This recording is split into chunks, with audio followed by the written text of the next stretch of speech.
میری شادی کو کچھ ہی دن ہوئے تھے جب ہم لوگ ایک نئے گھر میں منتقل ہو گئے۔ میری ساس نے مجھ سے کہہ دیا تھا کہ یہ گھر اب تمہارا ہی ہے، سو تم اس کی حفاظت کرو، اسے اس طرح بنا سنوار کر رکھو جیسے کسی کی نئی نویلی دلہن ہوتی ہے۔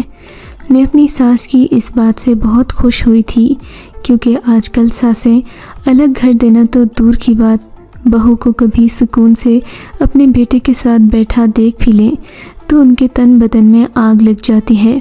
مگر میری ساس اس حوالے سے بہت اچھی تھیں، انہوں نے آج تک کبھی مجھے میرے شوہر کے پاس بیٹھنے وقت گزارنے سے منع نہیں کیا، بلکہ شادی کے 1 سال بعد ہی مجھے اور میرے شوہر کو نئے گھر میں منتقل کر دیا۔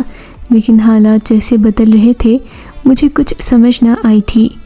ساس نے مجھ سے کہا کہ تم نئے گھر میں صفائی شروع کر دو، کیونکہ یہ گھر پہلے کسی اور کے استعمال میں تھا۔ اس گھر میں رہنا ہمارے لیے تھوڑا مشکل تھا، لیکن گھر خوبصورت تھا، کشادہ تھا، ہوادار تھا۔ اگر میں اس کی تھوڑی دیکھ بھال کرتی تو اچھا خاصا تھا۔ 2-3 دن سے میں مسلسل اپنے گھر کی صفائی میں مصروف تھی، جب میں نے دیکھا کہ میرا شوہر شاکر گھر سے غائب رہنے لگا ہے۔ میں اگر پوچھ بھی لیتی تو کہتے کہ گھر کی چیزیں لانے کے لیے باہر گیا تھا، اور بات بھی ایسی ہی تھی، وہ کبھی گھر کے لیے جھاڑو، کبھی مگ تو کبھی کوئی چیز لے آتے۔ میں انہیں کہتی، شاکر الگ الگ جانے کی کیا ضرورت ہے، آپ ایک ہی بار بازار جائیں، میں آپ کو فہرست بنا کر دوں گی، آپ وہ سب چیزیں لے آئیے گا، اس میں اتنی بڑی بات کیا ہے۔ وہ کہتے، مجھے چلتے پھرتے کوئی بھی چیز پسند آ جاتی ہے، اس طرح اگر فہرست بنا کر جاؤں گا تو کوئی نہ کوئی خراب چیز بھی آ جائے گی، تو مجھ پر بھروسہ کرو، میں اس گھر کو تمہیں سجانے میں مدد کروں گا۔ میں اپنے شوہر کی بات سے خوش ہو گئی۔ اب میں اور بھی زور و شور سے گھر کی صفائی کرنے لگی تھی۔ گھر کی دیواروں پر کافی گند لگا تھا، جس سے معلوم ہوتا تھا کہ یہاں رہنے والے پہلے کے لوگ کافی بد اخلاق تھے اور بد تہذیب بھی۔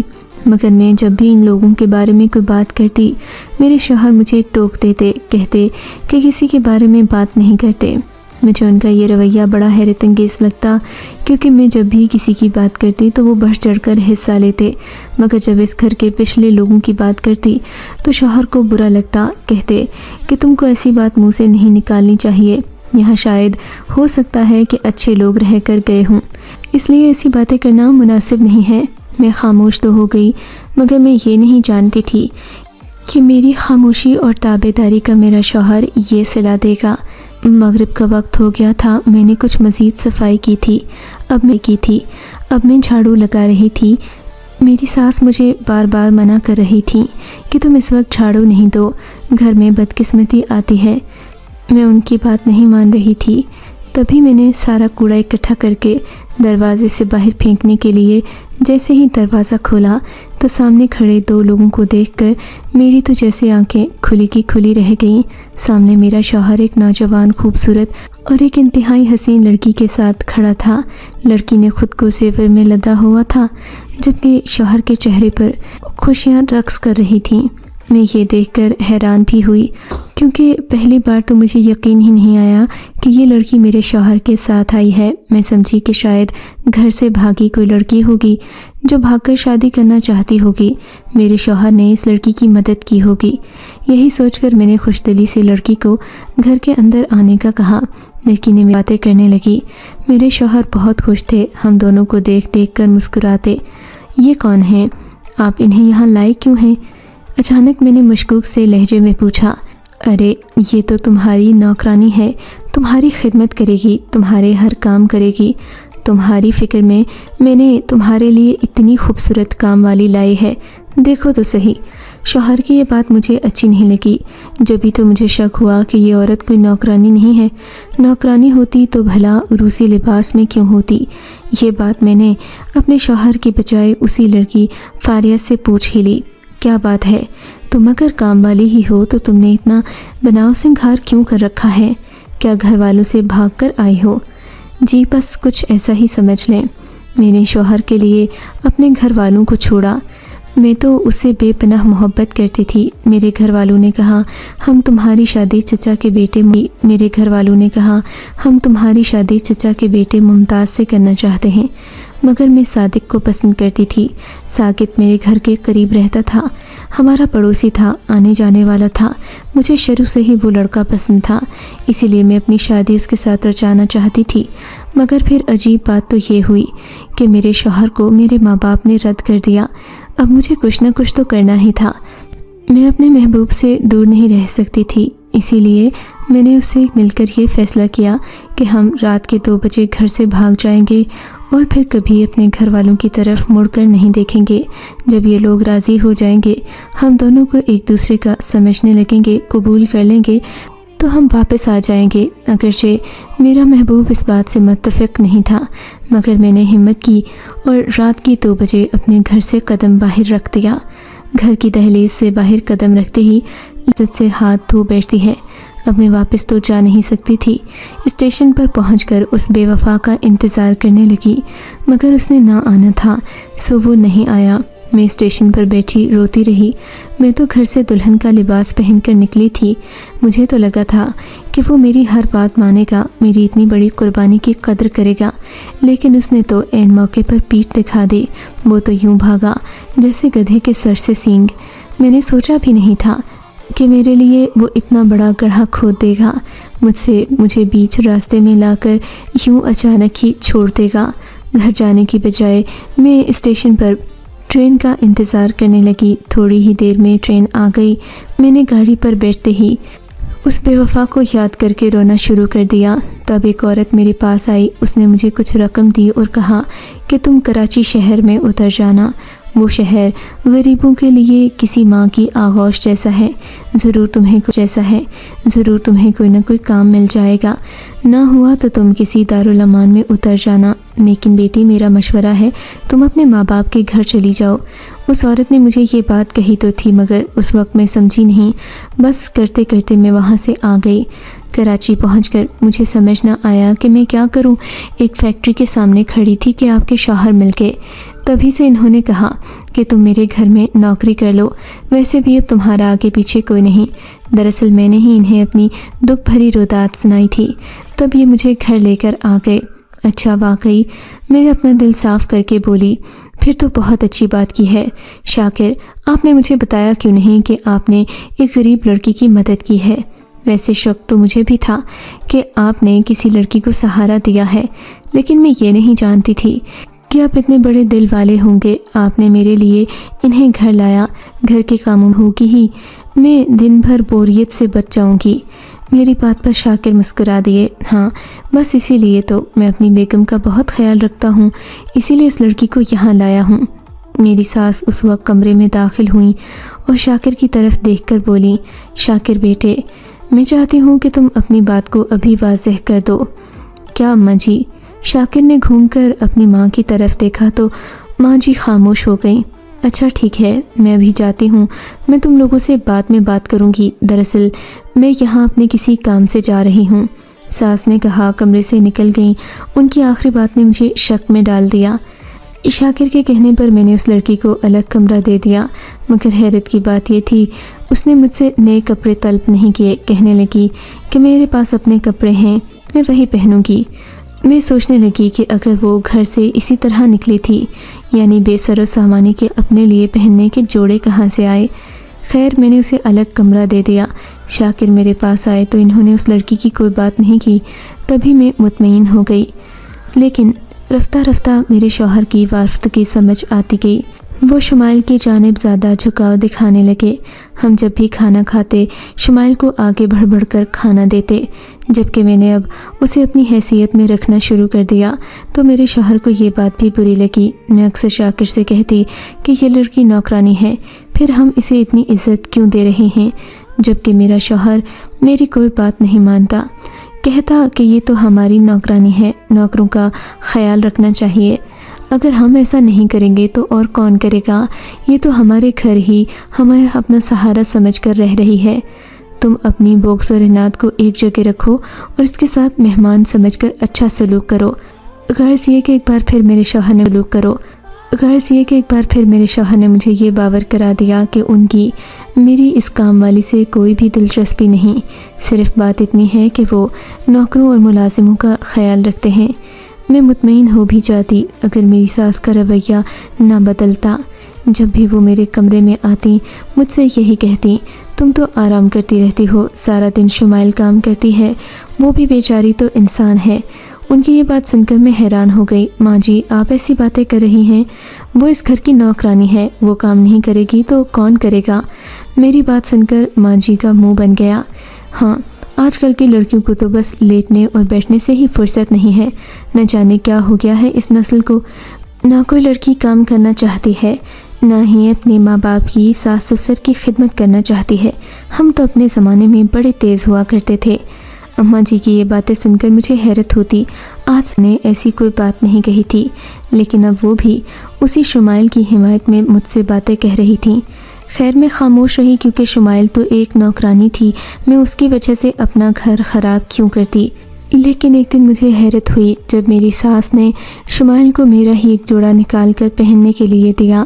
میں اس سے وہ جوڑا مانگنے لگی تو ساس نے کہا، تمہیں اس لڑکی کا کوئی خیال نہیں، بیچاری اپنے ماں باپ کو چھوڑ کر آئی ہے بھی اتنی کم عمر، تم اس کا ہر وقت دل دکھاتی رہتی ہو۔ میں نے سوچا میں اپنے شوہر سے اس بات کی شکایت کروں گی۔ شام کو جب شاکر گھر آئے، میں نے ان سے یہ بات کہی تو ہاتھ جوڑ کر بولے، بس کر دو، تم ہر وقت شمائل کی ہی باتیں کرتی رہتی ہو جیسے کہ وہ تمہاری نوکرانی نہیں سوتن ہو۔ ارے بھائی، وہ تمہارا کام ہے، تم جانو۔ میں تم سے دو چار جو باتیں کرنے آتا ہوں، تم کیا وہ بھی ختم کر دو گی؟ ان کی باتیں سن کر میں پریشان ہو گئی۔ میں نے چپ رہنا شروع کر دیا، مگر رفتہ رفتہ گھر کے شمائل اچھے کپڑے پہننے لگی، اچھا کھانے لگی۔ ایک دن تو میرے شوہر نے کھانے کی میز پر شمائل سے کہا، تم یہاں آ کر کھل گئی ہو، تمہاری رنگت پہلے سے بہت بہتر ہو گئی ہے، مجھے تو لگتا ہے کہ تمہیں ہمارا ہی اثر ہو گیا ہے۔ ان کی یہ باتیں سن کر مجھے شمائل سے نفرت ہونے لگی تھی۔ میں نے ایک دن اپنے شوہر سے صاف صاف بات کرنے کا فیصلہ کر لیا تھا، کیونکہ اب میں شمائل کو مزید گھر میں برداشت نہیں کر سکتی تھی۔ میں نے رفتہ رفتہ گھر کے کام خود سنبھالنا شروع کر دیے، مگر اب تو بازی ہی پلٹ گئی۔ شمائل میڈم اچھے کپڑے پہن کر کرسی پر بیٹھی رہتی اور میں گھر کے کام کرتی رہتی۔ میرا خیال تھا کہ میں اس طرح اپنی ساس اور شوہر کو یقین دلا دوں گی کہ میں گھر کے کام خود کر سکتی ہوں، مجھے اب اس شمائل کی ضرورت نہیں، اسے گھر سے نکال دیں۔ مگر میرے اوپر تو حساب ہی الٹ پڑ گیا۔ جیسے ہی میں نے شوہر سے یہ بات کی تو کہنے لگے، ہاں تو صحیح ہے، جب ہمارے ہاں کوئی مشکل ہوگی تب تمہیں شمائل کی ضرورت پڑے گی۔ نہیں، میں اس گھر میں شمائل کو اب مزید رکھنا نہیں چاہتی۔ میں نے اپنے پڑوس میں ایک غریب عورت کو کام کے لیے رکھا ہے، وہ بھی اسی طرح صرف راشن کے لیے کام کرنا چاہتی ہے۔ شمائل سے میں خوش نہیں ہوں۔ میرے شوہر اس بات پر بپھر گئے، دیکھو اب تم غلط بات کر رہی ہو فاریہ، تمہیں نہیں پتا کہ یہ دنیا کتنی بھیانک ہے۔ اگر میں نے تمہیں اس گھر سے نکال دیا تو تم اسی طرح دربدر ہوتی پھرو گی، اس لیے میں جیسا کہتا ہوں تم ویسے ہی بن کر رہو۔ آپ مجھے گھر سے نکال دیں گے؟ مگر وہ کیوں؟ میں نے پوچھا تو وہ غصے سے بولے، اس لیے کہ وہ کام والی نہیں بلکہ میری دوسری بیوی ہے، میں اسے چھوڑ نہیں سکتا، نہ تمہارے یہ نخرے برداشت کر سکتا ہوں۔ شاکر کی بات سن کر میرے سر پر تو آسمان آ گرا۔ کیا وہ آپ کی بیوی ہے اور آپ مجھے دھوکے سے کر رہے تھے؟ مجھے لگا کہ آپ تو اسے اپنی مدد کے لیے لائے ہیں، جبکہ آپ نے تو اسے کسی اور مقصد کے لیے یہاں لایا تھا۔ ارے اگر آپ نے دوسری شادی کر ہی لی تھی تو مجھے تو بتا دیتے، کم از کم میں آپ کا گھر چھوڑ کر چلی جاتی، کیونکہ ایسے حالات زندگی میں رہنا میرے لیے تو ممکن ہی نہیں۔ میری بات پر شاکر اٹھ کر کھڑے ہو گئے۔ تمہاری مرضی ہے، تم جہاں مرضی جانا چاہو، مجھے کوئی فرق نہیں پڑتا۔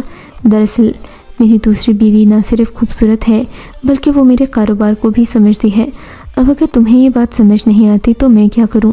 ویسے بھی مرد کو 4 شادیوں کی اجازت ہے، تم نے اگر اسے تسلیم نہیں کرنا تو مت کرو، لیکن میں اب اسے اپنا چکا ہوں، اسے سہارا دے چکا ہوں، اب یوں نہیں کر سکتا۔ شاکر کی بات سن کر میرا دل خون کے آنسو رونے لگا۔ میں نے کیا کیا نہیں کیا تھا شاکر کی محبت میں، مگر انہوں نے تو مجھے توڑ کر رکھ دیا۔ میں اپنی زندگی میں بہت پریشانیاں اٹھا چکی تھی، اور اب جب کہ میں اپنے نئے گھر میں منتقل ہو گئی تھی، زندگی جینے کا دن آئے تھے، تب میری ساس اور میرے شوہر نے مل کر مجھ سے دھوکہ کر لیا۔ خدا جانے کہ ساس کو کس نے یہ باتیں بتائی تھیں، اور کیا ہی ان پر دم بڑھ کر پھونکا تھا کہ وہ ہر دم اپنی دوسری بہو کے گن گانے لگیں۔ وہ مجھے میرا اپنا دشمن سمجھنے لگیں، جبکہ میں اپنی ساس کی بہت عزت کرتی تھی۔ کچھ دن مزید گزرے، میرے گھر کا نقشہ ہی بدل گیا۔ میں اپنے گھر کی نوکرانی بن کر رہ گئی، جبکہ میرا شوہر اور میری ساس میری سوتن کی تعریفیں کرتے رہتے۔ ایسے حالات نے مجھے ذہنی مریض بنا دیا۔